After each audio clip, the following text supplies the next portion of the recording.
सबसे पहले स्वागत है आपका सुनील श्रीवास्तव डरावनी स्टोरीज चैनल पर। अगर आप भी उन लोगों में से हैं जिन्हें रात की सच्ची और डरावनी कहानियां पसंद हैं, तो जल्दी से सब्सक्राइब करिए और घंटी दबाइए ताकि अगली बार जब डर आपके कमरे की दीवारों से टकराए तो आप तैयार हों। अब आते हैं आज की कहानी पर, भूले हुए रास्ते की चीख।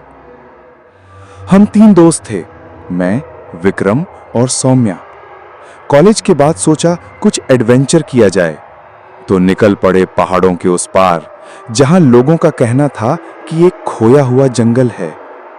एक बार जो वहां गया, फिर कभी नहीं लौटा।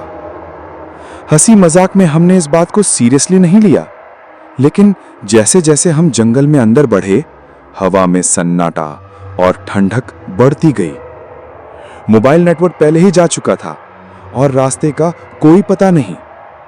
मैं आगे चल रहा था, सौम्या मेरे पीछे और विक्रम सबसे पीछे। तभी सौम्या ने एक अजीब बात कही, तुमने सुना? कोई पीछे पीछे चल रहा है। हमने मुड़कर देखा, कोई नहीं। पर तभी विक्रम का चेहरा पीला पड़ गया। तुम दोनों के अलावा पीछे 3 लोग और चल रहे हैं, देखो।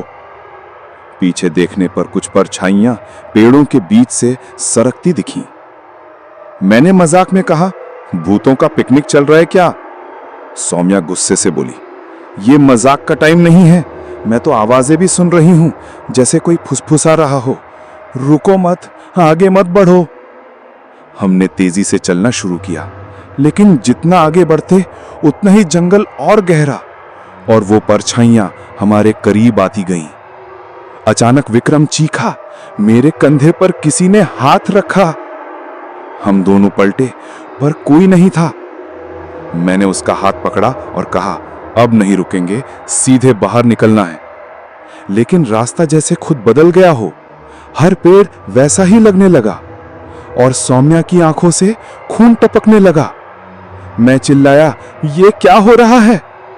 सौम्या बोली, शायद हमने उस जंगल की आत्माओं को जगा दिया है, जो नहीं चाहती कि हम जिंदा वापस जाएं।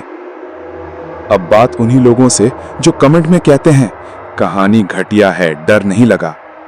भाई, डर लगता है तो इंसानियत से, और अगर किसी सच्ची कहानी में किसी के डर को तुम बकवास कह दो, तो अगली बार वो डर तुम्हारे दरवाजे पर खड़ा मिलेगा और बोलेगा, अब तेरा नंबर है।